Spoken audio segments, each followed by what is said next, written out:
Electrocast. This episode is sponsored by Custom Ink. Custom Ink brings people together with custom gear, from employees and customers to teammates and friends. At their easy-to-use website, you can create personalized custom gear, including water bottles, backpacks, polos, jackets, and so much more. And it's all backed by a 100% satisfaction guarantee. Get started today. Visit customink.com. That's customink.com. There's a change happening in the way we live, the way we work, the way we spend our money and make our decisions. We are evolving to be more conscious in our actions in a way that serves the world and makes it a better place. Welcome to the Ethical Evolution. The Ethical Evolution podcast is brought to you by Ethical Change Agency. I'm Bindi, I'm the founder, and my mission is to help ethical entrepreneurs and holistic healers to find their voice through spiritual coaching and podcasting. I'm honoured to bring you the stories of those who create change through healing, kindness, innovation, purpose, and spirit. Understanding that to create collective change, we need to be the change. It all begins with us. Vin Infante has over a decade of experience in mental health, worked with thousands of people, was a former FDNY firefighter, and is currently a psychotherapist and master mindset coach. Vin helps people achieve mastery over their mindsets to live a more aligned and powerful life. I found this time with Vin so insightful and helpful for those who might be struggling with what to do next when it comes to their mental health and getting out of the rut they might be in. I hope you get as much value from Vin as I did. Welcome, Vin, to the Ethical Evolution. Thanks for having me here. Now, Vin, for people who don't know who you are and what you do, can you go ahead and tell us? So I am a mindset coach, a therapist. I'm an entrepreneur, a former firefighter, a mentor, an angel investor, a father. I do a lot of things. You don't do it in halves either, by the sound of it. No, we're all in on all of them. Now, you're coming to us all the way from New York, and we were just chatting offline, and you were previously a firefighter, and I have great respect for anyone who goes into any kind of, frontline kind of service like that. And, we were just chatting about the kind of lessons that you learn from a career like that, or even, just a short time in a career like that. What were some of the things that, like if you could share with anyone without them having to go through that experience themselves, what kind of lessons did you learn from the structure and the leadership that being a firefighter brought you? I think there's definitely a few things, right? There's some on the personal side and there's some on a business side. So I'll talk about the business side real quick in case there's any entrepreneurs or business owners or aspiring entrepreneurs in the audience. I think one of the greatest things that the fire department knows how to do is make you want to be there, right? Like everybody is so bought in. Everybody wants every t-shirt. Everybody wants the hats. Everybody's excited. Like if you walk around, you come to New York, you'll be able to tell who's a firefighter. You will literally see firefighters off duty walking around in FDNY jackets and hoodies and t-shirts. Like they're so proud of the culture of the fire department. And I think that's absolutely fascinating because a lot of the times where businesses struggle is their culture. And so if you could translate getting people to buy in at that level, you will have a business that runs so seamlessly and so smooth that I think that's invaluable just from the get-go, right? And the way that they really achieve this is they get you bought in when you come in. They're like, this is the mission. This is why you're here. This is what everybody's here for. This is how you support one another. And they put us through a lot together. So it builds a great bond. And you could do that by strategy of just having nights out and building with your team and giving people hard tasks to overcome together. I think that's the biggest thing that creates that bond is that we all suffered together. We went through the hardship together. And that's when people really bond, not when things are easy, but when things are hard.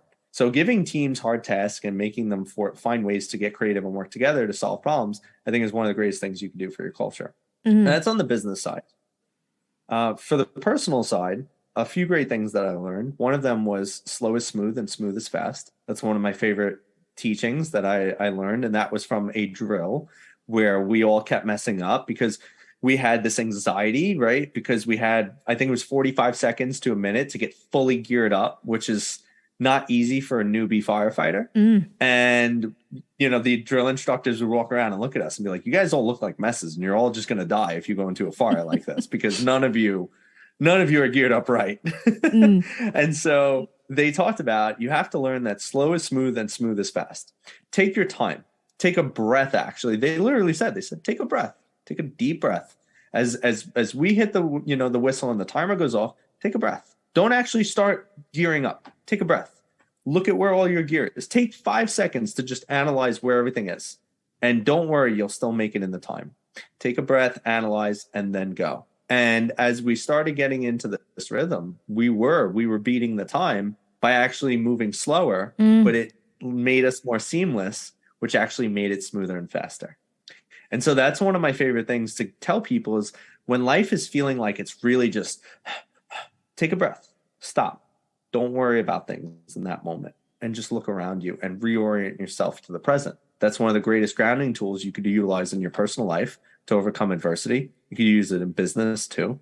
There's so many ways to utilize that lesson. And I'll give one more thing because I know I've been talking for a while. No, go for it. And I'm sure you have something to say.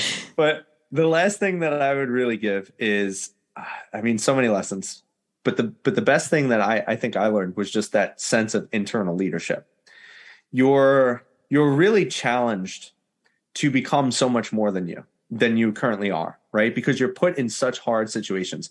Every day you're going through physical, the ringer. You're burning like 5,000 calories a day. You're being put to the test through all these different challenges and skills that you have to learn and all these different things you need to study and understand, right? And it's a test of your emotional, physical, spiritual strength, I believe. And you're being broken down. And every day you're pushed to your limit. And I don't think people have to go through these massively extreme situations. Maybe they should, honestly. I think it would really improve a lot of people's lives. But the thing is that you want to challenge yourself every day to do something that's hard because it makes you more confident. It makes you more capable.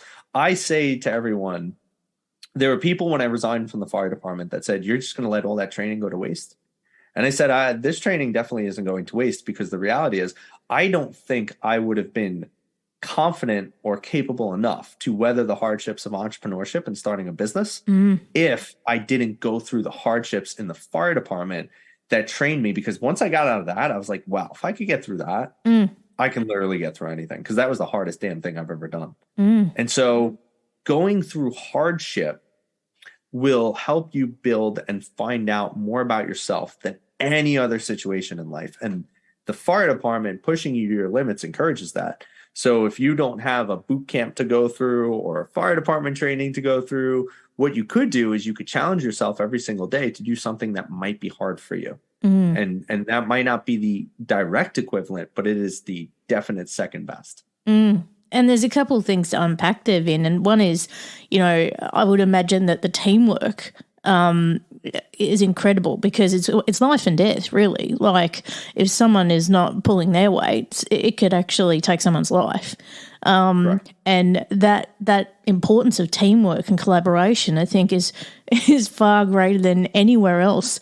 And I think that just gets ingrained in you. Am I right? Of course. You have to really think about that. If you're not willing to work like a unit, that not only can you die, everyone can die, right? And there's a level of trust that has to come with that too, because you might not even know these people, right? Like we got out, I'll never forget. It was actually really, I guess unusual as they say, but it was my second tour on duty, and I went to 2 fires. That's unheard of. Statistically speaking, having 2 fires in the same day is not common. Having 2 fires on your second day is really not common, right? And so, but here's the level of interest. I was there my second day. I went to 2 fires, and I don't even know these guys. I just got assigned the firehouse. I've seen them once before, and now I'm seeing them once again. And now I'm like, hey, my life is in your hands. Like, you guys are pretty much strangers, but they're not, because why? We all went through the same training. We all learned the same things. We all value the same culture. We all value the same things. We're all in it with the same knowledge. You know, that's why there's a very strict training, right? Because you need to be able to have that to know, like, all right, even though I don't know what this guy knows, the fact that he's a firefighter makes me know that he at least knows how to support me so that we might live.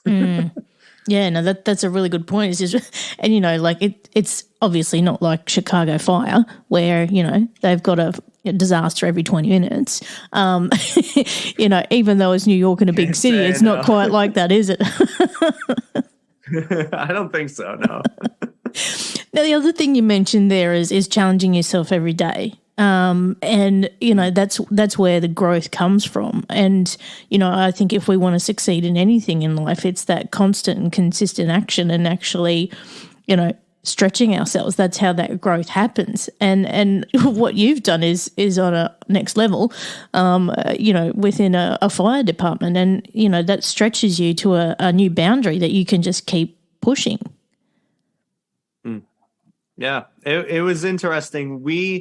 I actually went into the academy right before COVID. So they wound up telling us, they updated us in real time. They're like, hey, we're not entirely sure what's up yet. Like, literally just found out news. Hey, a lot of people are getting sick. We're not sure what's going on. We'll keep you updated. And for all intents and purposes, expect to still be here, right? Because the academy is like five something months long. And, you know, they were like, just stay static. No, you're going to be here. Okay. We come in. It was a Friday when they said it to us. And in the academy, it's 5 days a week, Monday to Friday. Come in on Monday. And they're like, all right, this is your last day. You guys are in the field tomorrow. Good luck. Wow. Like, what? Okay. Like, yeah. They're like, you're not here anymore. They cut the academy short by, I believe, about a month. And that was something they haven't done since 9/11. Wow. So they gave us a wartime graduation. They canceled all the ceremonies, everything we were preparing for, right? Because towards the end of the academy, you kind of prepare for all the fun stuff, right? Family day, which is where your family gets to come down and see what you guys have been training for months, why you've disappeared, why you shaved your head, all the good stuff. And then and then they do the graduation ceremony, and it's kind of like the real like celebration for the hard work you guys went through. And then all of that got canceled. All of that got thrown down the drain, and we didn't get to do any of it because we had to go out. We had to serve the city. Everyone was getting sick. Nobody knew what was going on. There were a lot of protocols in place. And that was a very unique experience, which obviously then after COVID, we know rolled into the protests and the riots that occurred in New York. So there was that going on. So this was a very interesting time to become a firefighter. And so it's funny because even though I was there for such a short time, I felt like, wow, that was a really interesting experience. You had incredible timing there. Like, yeah, right. You know, and even here in Australia, the news that we saw, particularly on how COVID hit New York, like that must have been an incredible experience for you as a firefighter to see that happening in your streets, you know? Yeah, it was very wild. And one of the things that was very unique about my experience as well is I was in a massive firehouse. So your typical house might be like a single or double house. That's like the typical, right? A single house would have an engine, and the double house would have an engine and a truck. The difference is the engine carries the water, the truck has the guys that go in and find the fire and all that good stuff and break the doors, saws, right? So I was in an engine. But I was in an engine in a house that had an engine, a truck, a special unit, the battalion chief, and the division chief. So the division is like one spot, right, in the borough. Then the battalion is the division's the entire borough. The battalion is a specific spot within the division, and then the special unit, which is basically Finally, business banking that benefits your bottom line. For a limited time, earn $150 when you open a new business checking account at Live Oak Bank. Designed for new businesses, gig workers, and side hustlers, Live Oak puts you at the center of every decision. With digital access, customer support, and no maintenance fees. Open a business checking account before March 31st to qualify. For full offer details and terms, go to liveoakbank.com/Spotify. That's liveoakbank.com/Spotify. I don't know how to say this. It's like part of the engine, but not really. The special unit goes to every second alarm fire or greater in the entirety of the division. Because if the fire gets too massive, this special unit can pump out enough water to get multiple engines running at the same time, to get enough water to hopefully combat this massive raging fire. Mm-hmm. So I had that privilege where I would go to the biggest fires in Brooklyn if I was on duty and they needed the special unit, because that was just a part of the job. So I saw some really crazy fires. Even if I didn't operate at them, I was there kind of standing by waiting in case they needed us. So definitely a really unique experience from my short stint in the fire department. Yeah, wow. That's incredible. Absolutely incredible. And, you know, no doubt your experiences now fuel the work that you do with helping people with their mindset. And tell us about what kind of work you do in that space now and what kind of change you can help people create. Sure. So I have a former and traditional background in psychotherapy. I was in mental health for 10 years as a therapist before I transitioned into the fire department, before I transitioned into creating my coaching business. So I went for that standard background, followed in my father's footsteps, studied a lot around cognitive behavioral therapy and learning about behaviorism and really creating that level of conscious change. But I got very curious about creating real transformation, lasting transformation in people. And that's when funny enough, right? That's when I stumbled into life coaching, because a lot of people think that life coaching is, am I allowed to say bullshit? Yeah, I just said it. So a lot of people think life coaching is bullshit, especially modern day. And I will adhere to the fact that most of it is. A lot of people are wildly unqualified. I got very curious because I saw that traditional psychotherapy was not cutting it for a lot of people. And I was also curious about, why are people spending 10 to 15 years in this process where they're seemingly not changing? Like, there's no other business model or anything else in the world that we would invest in for 10 to 15 years with zero change to be seen. Why do we do that with our mental health? Why is that accepted? So I got very curious and I said, well, who's really creating change in this world? And I stumbled upon Tony Robbins. Love him or hate him, the man produces results. It's been documented. He's literally had people with 15 years of trauma overcome it in one session. So I'm like, I need to learn what the hell that guy's doing. And every therapist should learn what the hell that guy's doing, because if he's able to do it, so are the rest of us. We're all human. He's not an alien, or maybe he is. I don't know. But as far as I know, he's human and so am I. So if one human could do something, every human could do something similar, right? So I started learning about life coaching under Tony Robbins. I went and got my coaching certification as a strategic intervention coach under Tony Robbins' training program. And then what I said was, this is really cool. Life coaching is cool. But what I understand is that the thing that makes Tony Robbins is he also has a very in-depth understanding of the human mind, the subconscious, and the psyche. But that's traditional psychotherapy. So I said, I know what I need to do. I'm going to combine aspects of psychotherapy, aspects of coaching, and aspects of mentoring, which is sharing experience and really giving people your knowledge, right? I think the difference between coaching and mentoring is coaching challenges people to become more themselves. Mentoring challenges people to become a little bit more like you, because they're learning from your experience and what you would do. So I decided, I think what the world needs is a better way to look at mental health.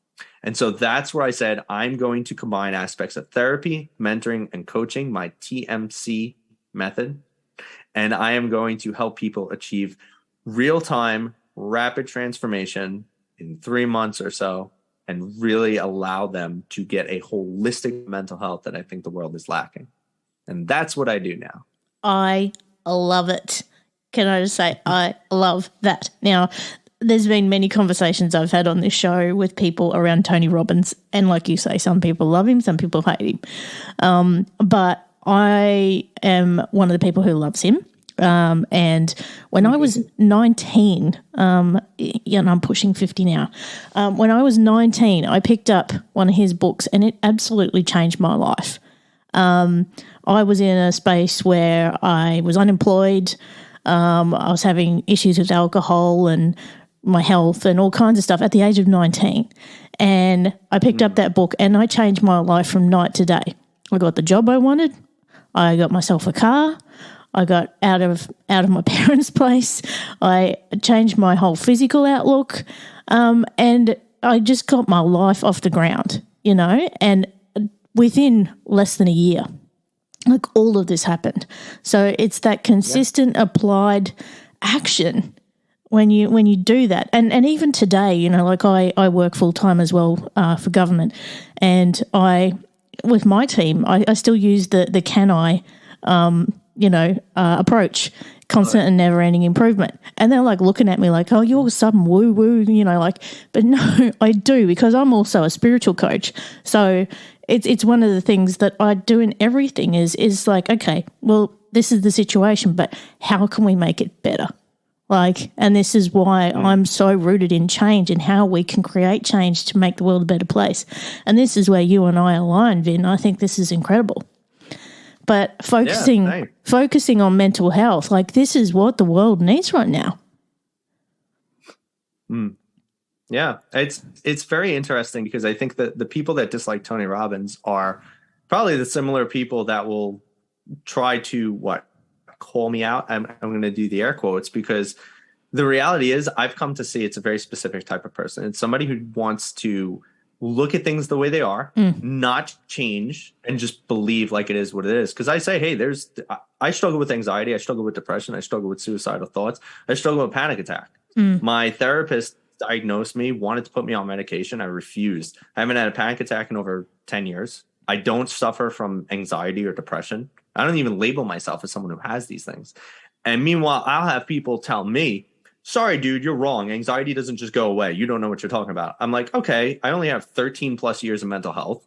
I've only studied everything there is and continue to study, by the way. I've only done the inner work on myself for 10 plus years, a better part of the decade. But you're right. Just live with your anxiety forever, because that's clearly how it has to be. And so I just stopped. I used to argue with people online, but obviously that doesn't do anything. And as well as you're a coach, you can't change people. You could give them insights and offers and you could give them perspective, but if they don't want it, it doesn't matter. Right? So at the end of the day, I don't argue with anyone. I just tell them, I'm like, you know what? You want to live with anxiety, you do that. But if you ever want to get rid of it, feel free to give me a call. You're welcome to.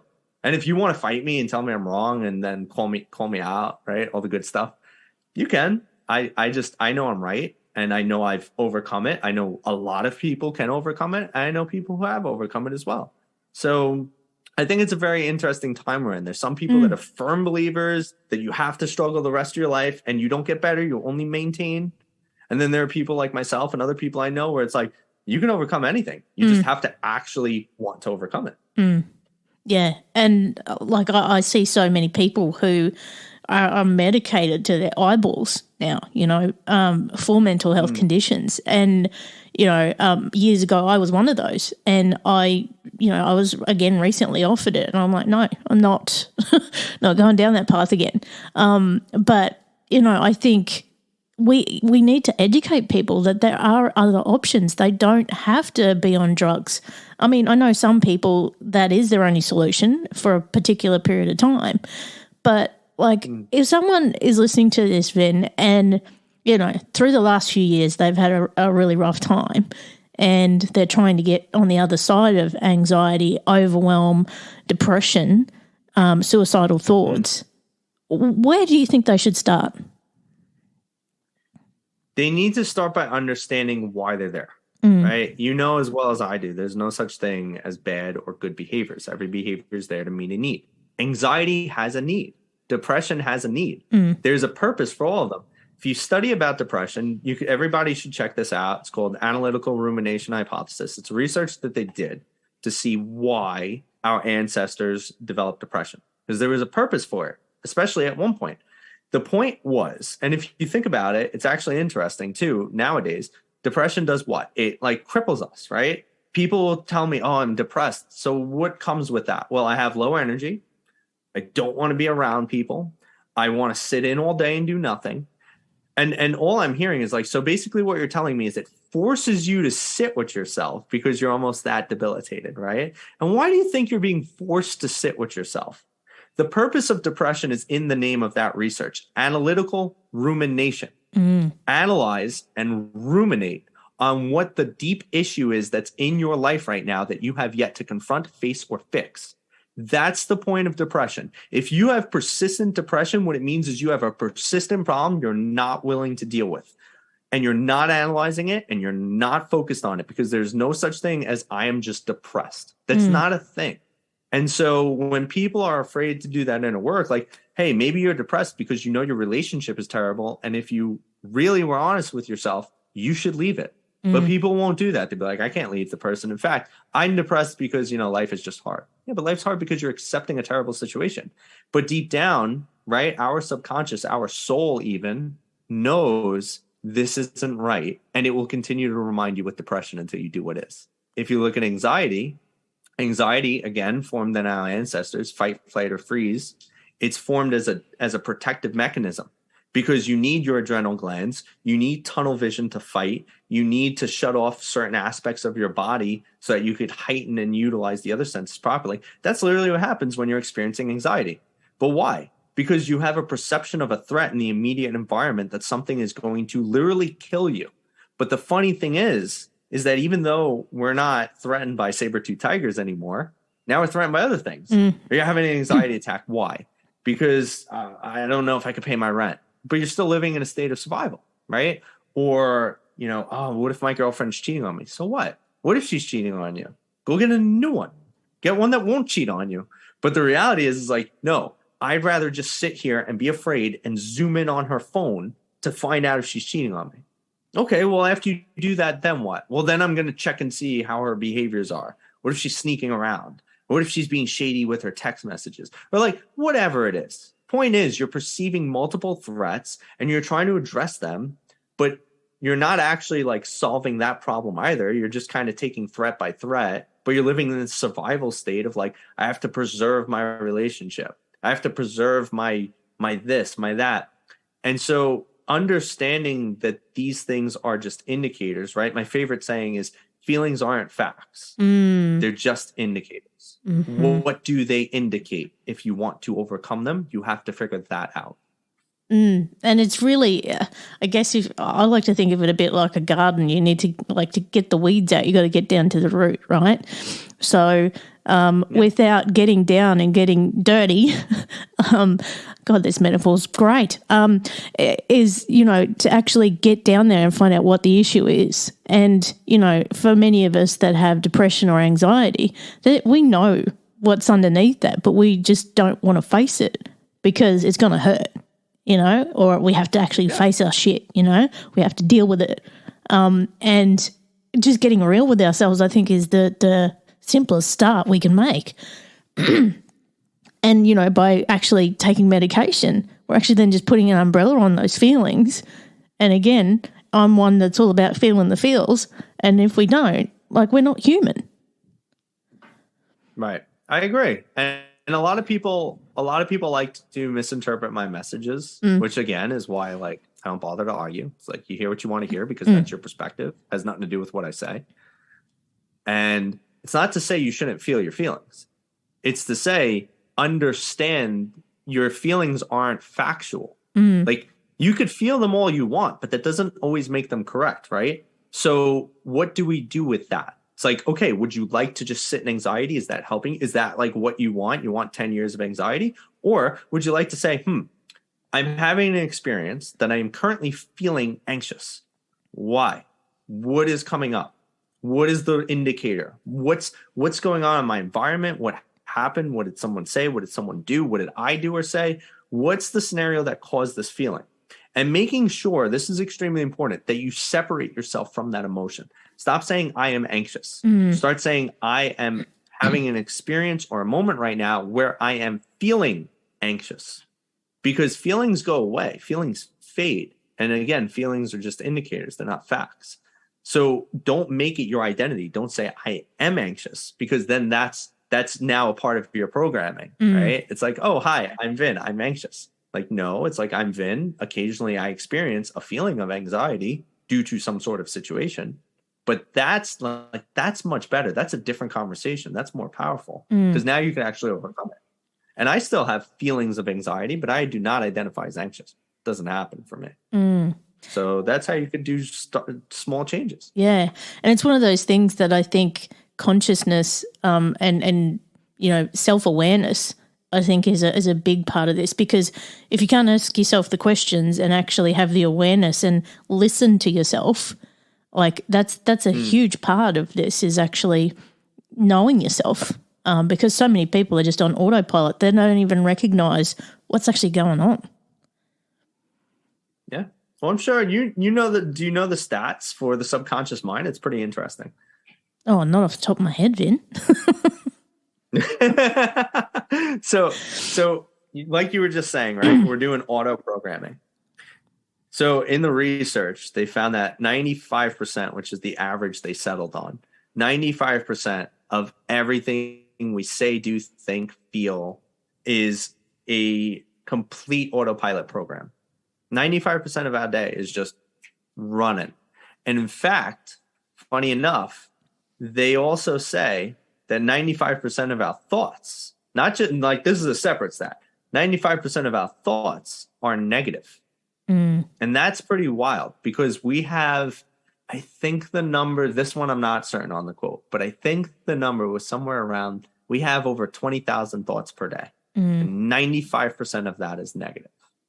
And that's wild. That's really wild, because it means you're geared to have a crappy experience, and you're geared to have the same experience every damn day for at least 95% of your day. And then that translates to the next day, the next week, the next month, the next year. So you are geared to have 95% negativity in your life, and then have 95% of that every single day until you do something about it. Crazy. And that's just with not being conscious. Yeah. Oh, and 95 is the average, right? Because they found that there are people who are like 99% just unconscious. And they settled on 95 because they were like, oh, there's people that are 91% conscious. And then there's people 99%, subconscious. That's incredible. Crazy. Incredible. Absolutely incredible. Now, Vin, what kind of change have you helped people create? Like, have you got some success stories you can share with us, like on how people have transformed? Is your company able to handle potential cyber threats and data breaches? SADA, an award-winning Google Cloud partner and cloud services company, can help. SADA has a number of powerful tools to prepare your business for one of the most pressing issues of 2023, security. Find resources that survey threats to come. Learn the most vital questions to bring to every security meeting. And get overviews of SADA services designed to support your security deployments. To learn more, visit sada.com. I got one of my favorite clients. He's a really great guy. And he came to me. He was in therapy for about 15 years on and off, right? The process. And him and I met by chance. I was doing MMA training, and he was at the same MMA training center as me. And we just got into a side conversation, and we were talking. He's like, oh, what do you do? I'm like, oh, I'm a mindset coach. And he's like, oh, that's pretty cool. He's like, never worked with a coach before. I've never, what's that like? I'm like, oh, this is blah, blah, blah. He's like, oh, he's like, I actually just stopped working with my therapist. I was like, oh, cool. I'm also a therapist. He's like, oh, really? I was like, yeah, let's talk. So wound up having a little conversation, sold him on working with me. And, he's like, well, I've worked with therapists before. I've been in and out for 15 years. He's in his early mid-30s right now. And that was the start of the conversation, right? And he said, I still struggle with anxiety. I still struggle with panic attacks. I still struggle with depression. I've been on 2 different medications for each thing, blah, blah, blah. I was like, all right, like we could work with it. I was like, I guarantee I'm very different than any other therapist you've ever worked with. I'm very different than any other coach you could ever hope to work with. And we're going to do some cool shit. And he's like, okay, awesome. So we worked together for about 5 months. At this point, what he's telling me is that his whole perspective was shifting on life, because I had challenged him to start doing different things, like building a different identity for himself, right? Little things like I just said to you. He's no longer allowed to say, I am anxious. In fact, he's not even allowed to use the word anxiety. We replaced anxious with frazzled, right? And the reason is because words carry meaning and elicit responses in the body. It elicits the emotion. It elicits a physiological response of like what you do to embody the emotion of anxiety. It elicits a thought process. It elicits a pattern, a behavioral pattern. So by just changing even the word, we took out a lot of that power. So we started replacing words in his vocabulary. We started choosing a powerful persona, a powerful identity. And then we started identifying a weaker, less empowering identity and building a consciousness around, hey, which identity are you embodying at these moments? And which one would you rather be in? Which is pretty much a no-brainer, right? Wouldn't we all always rather be in the empowered identity? And so allowing him to just build that awareness of what's going on inside him. We also did different things like shifting his thought process, right? What if you focus on this instead of this? Or what if you did this instead of that? And that was at about 5 months, right? He had been achieving real crazy transformation in 5 months, saying that he already realizes his life is different. A year after working together, now he came off of his anxiety and depression meds. He doesn't need them. He doesn't have panic attacks. And if he does, it's like once every 5 to 6 months as opposed to once a week now. And he knows how to actually get himself out of the panic attacks. He doesn't need me for it. And so he was able to come off these meds. He was able to get out of these states of panic because of the training that we had put in place and the practice. Like big praise to him. I've come to learn I don't change anyone, and I'm very candid about that. But what my job is to facilitate a space for transformation to occur. And if you're willing to step into the space and do the work, you will get the result, is what I believe. And he's such an amazing person. Everything I tell him to do, he just does it. Like, it's funny. It's almost like he doesn't even question at this point. If I tell him, I want you to jump out the window, squawking like a bird, he'd be like, which window? Right? And like, because he's put in the work and he's gotten the result, right? So that's one of my favorite stories to share. But I have to sing his praise, because if he didn't put in the work, I couldn't share that that's the result we got, right? It is a collaborative team effort. It is maybe 20% me teaching him, but 80% of him putting in the work. And I tell people, it's like, we only spend a few hours together a month, right? Like if there's 30 days in a month and we meet bi-weekly, that's like 2 hours out of your life for a month. So you're spending less than 1% of your time with me. So it's very important you do the things that you need to do, because I have such little influence in your life. You need to really like do it. And he really ran with it. So that's one of my favorite stories, because he is the ideal person to work with. Let me tell you. That's incredible. And, there's so many good points you make there. And I think one of the ones there that hit me was, language has so much power. Like the words we use, there's so much power in it. And like often when, I'm meeting with a client, I'll listen to the words that they're saying and I'm like, can you actually hear yourself? Actually just stop and listen to the words you're using, because another big thing that I say is we are the stories we tell ourselves. Like you were saying, I am not anxiety. It's the story we tell ourselves, and we can change that narrative at any moment. And, just to get people to consciously go, no, I am not that, and this is the action I'm going to take. Look at the change. Wow, off the meds and a whole new life. That's incredible. Yeah. And after 15 years of therapy. 15 years of therapy, he still had the same damn issues and was medicated for 2 different things. And 1 year, he's a whole different person with a whole new life. And honestly, I'm never a fan of meds. I know some people argue that it's needed. I'll always argue I don't think it's needed. I don't think it's needed because there's also a lot of research that shows that your brain chemistry, right? Supposedly, some people need it because their brain chemistry isn't up to snuff, right? But there's a lot of research that actually shows your brain chemistry changes based on your thoughts and your habits and your actions and your behaviors. Like there's so much that's actually proven about this now that I don't think, oh, some people need the medication is a good argument.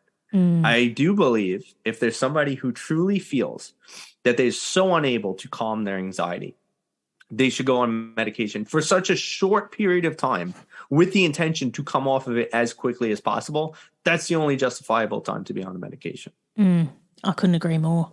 Wow, you could change the whole therapy world here, Vin. This is incredible. But they're going to hate me. They're going to hate me because a lot of people are going to be out of jobs. What good is a therapist's job if you're not going to them for the next 15 years? What good is the doctor who's prescribing if you're not going to him for the next 15 years to manage your medication? Actually, even longer, right? Because they tell you need this forever. You don't know how to manage your anxiety. You need anxiety meds forever. It'll keep you calm. Just keep coming back until you die and eventually die of a destroyed liver or the other side effects. But at least I have a job, right? That's what they're thinking. So it destroys a business model if people actually get better mentally. That's a whole business model. Absolutely. The mental health therapy world. And I've got many close friends who are psychologists, and some of them are of the school of thought that I won't work with someone for longer than 6 months. That's it. Like we actually get to the root of the problem, rather than years and years of therapy. So I think this is a thing I talk about a lot. Is if you're going to go to a therapist, make sure you do your homework. Don't just go to anyone, and actually find someone who is actually getting you results and helping you find those results, and is also going to work with you well, because people might go to someone, not actually see any change and just keep going thinking things are going to change, and they don't. And the example you've given there is a great one. So do your homework and actually, if someone's not working, go find another one. Yeah. 100%. Listen, coaching, therapy, mentoring, it's all the same. It's like dating. You got to find a bunch. You got to see who you click with. Who do you want to see again, right? Who are you like, oh, I hope they call. I can't wait for our next session. That's the person you should work with. It doesn't matter. Even if the investment's a little heavy, right? Like, and remember, you're investing in yourself. I think that's a big thing too, is that people don't understand is like, hey, you're investing in you. That's a big part of it. Yeah, and there's no real value you can place on that, is there? Like, that is just, I think it is so worth it. So make sure you actually double down on that. Now, Vin, if people want to experience your coaching and get in touch with you, now we know you're in New York, but I'm guessing you do worldwide consultations. So if people want to get in touch with you, where can they go? Yeah, I work with people all over. I'm international. And so people can go to www.vincentinfante.life. That's my website. I offer a free strategy session. You guys are welcome to book. I also have a free resource I would love for everyone to grab. It's about creating a mission board, which is my version of a vision board, so it's better. And all you got to do is put in your email. You can get the free resource. And check me out on Instagram. That's where I'm most active. I post a lot of content. That's Instagram, vin.infante. And you could shoot me a DM on there if you just want direct access. I always answer. Amazing. And I did check out your vision boards there, or your mission boards, because, I've been in the vision board space previously, and I'm glad you do ones that are no bullshit. They're really good. Thanks. Now, I got the last big question for you, Vin. What's the change you'd like to see in the world, and how can we bring it to life? So I'm on a mission to impact 1 billion people positively. And that's just the start, right? Because once I hit the billion, then I got to move the needle up. You know how it goes, right? And so the biggest change that I would like to see in the world is that people stop accepting mental health currently the way it is. I think that a lot of people look at mental health, like I said, it's like, oh, it's a 10 to 15-year process. You never get over your issues. You just learn how to cope with them and deal with them. I think that's not true. And I don't know how this became a thing. I don't know how it became a notion.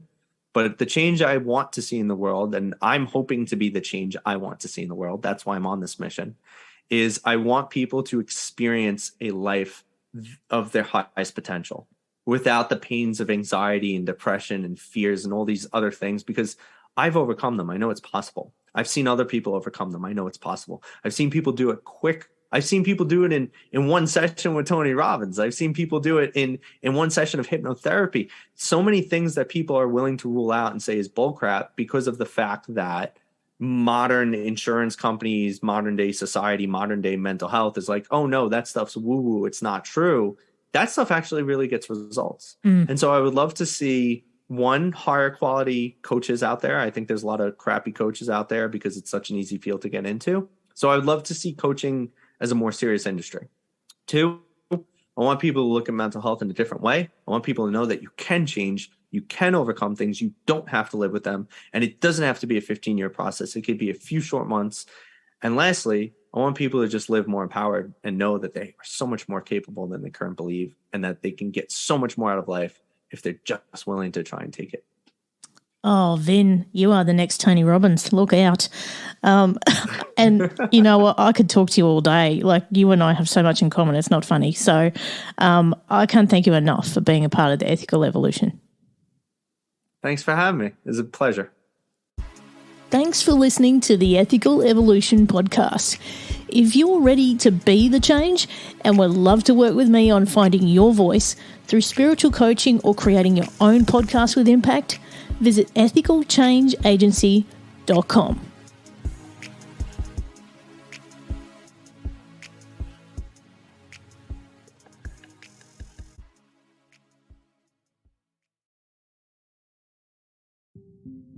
Hi, this is Megan Kane. And this is Jason Zook. And we're the hosts of Psychic Visions podcast. Have you ever experienced deja vu or wonder what life after death is like? Or maybe you walked into an old building and got goosebumps or chills down your spine. Chances are you're having spiritual experiences without even realizing it. Our show will cover a variety of topics from astral projection to UFOs, manifestation, to the power of positive thinking and even healing energy. If this resonates with you, then this is your sign from the universe to check out our show. Find us where all podcasts are available. Psychic Visions, more than meets the eye. Electricast. Welcome to Abracadabra, Create What You Speak, the podcast that combines spirituality with creativity. Here, guests from around the world share their stories and insights on navigating life's challenges through art, music, and creative expression. Connect to yourself, others, and the world through empowering conversations viewed through a spiritual lens. I'm Ilan Azulay, your host, a spiritual mentor, and a sound therapist. Electricast. Electricast.